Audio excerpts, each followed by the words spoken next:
yang dimana katanya orang ini nih, katanya ada saksi yang didatangi oleh pengacara para pelaku atau pengacara 8 terpidana tak bersalah itu beserta orang tua terpidana yang tak bersalah yang minta agar tidak memberikan keterangan sesuai dengan faktanya. Nah, ini orang ini bilang gitu. Saya nggak kenal sama orang ini. Pengungkapan ini memberikan dimensi baru terhadap proses hukum yang sedang berjalan, ya. Jadi lebih lanjut, orang ini menjelaskan para tersangka berupaya menyuap para saksi. Wah, ini.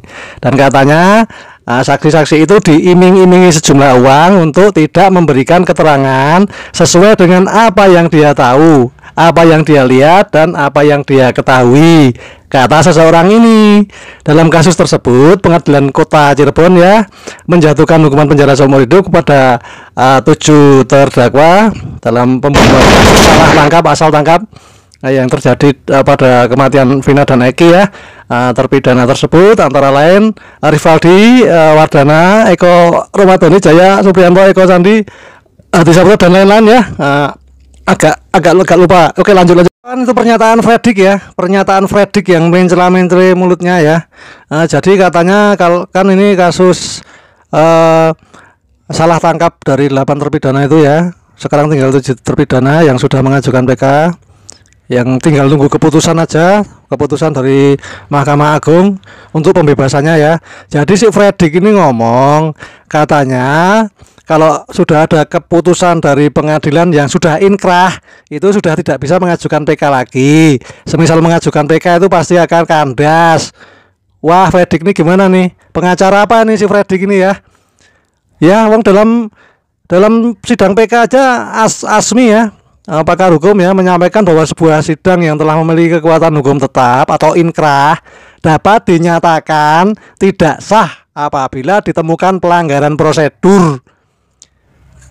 Itu kata pakar hukum, dan di buku-buku KUHP pidana perdata ada semua itu ya. Jadi Bang Asmi juga menekankan pentingnya pemeriksaan kembali seluruh proses peradilan untuk menemukan fakta baru ya, atau bukti baru yang mungkin mengarah pada kekeliruan pada putusan hakim di tahun 2017 itu.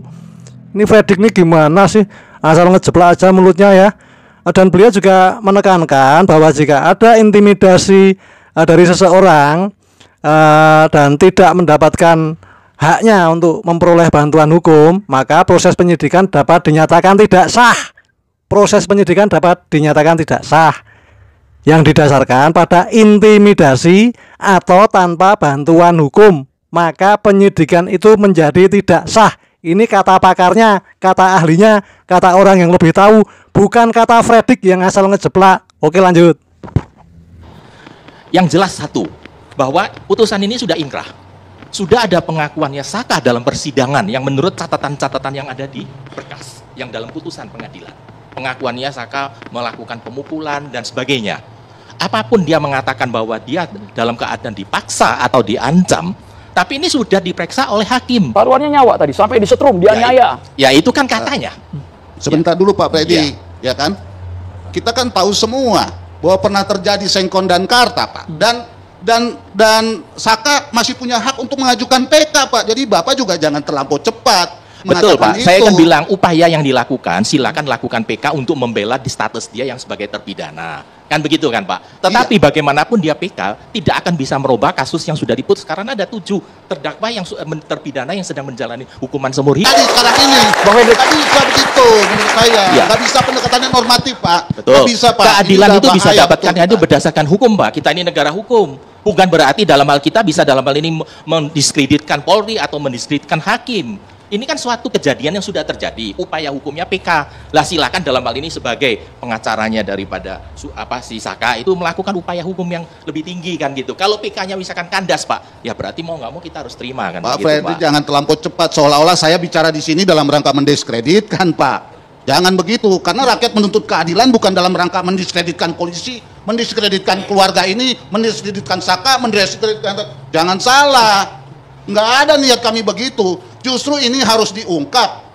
Apakah putusan inkrah bisa diungkap lagi, Pak? Menurut saya, jangan begitulah. Ini kan demokrasi, dan ingat, hukum itu sekarang ini jadi alat politik juga.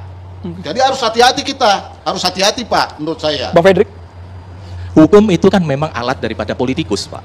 Dari zaman Roma sampai sekarang itu tetap sama, Pak. Tidak mungkin bisa hukum di atas politikus, Pak.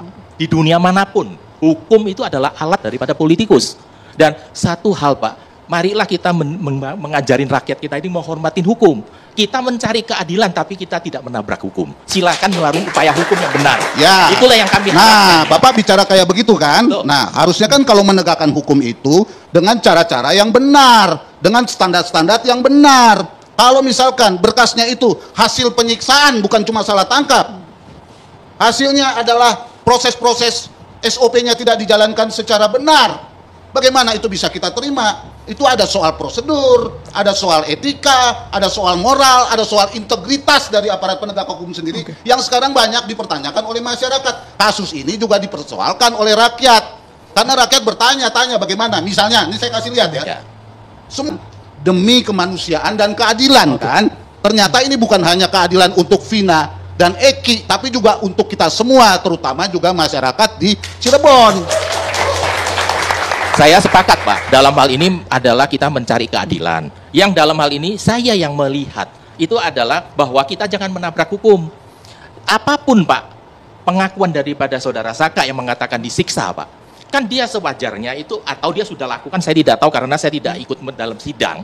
Dia harus mengajukan kepada hakim. Dia mencabut berita acaranya. Kemudian hakim pasti akan melakukan pemeriksaan saksi verbalisan, Pak. Penyidik akan dipanggil. Itu akan dibongkar. Tetapi dalam catatan yang putusannya, Pak, dia mengaku semuanya, Pak. Bagaimana kita bisa mendalilkan daripada pengakuan sepihak?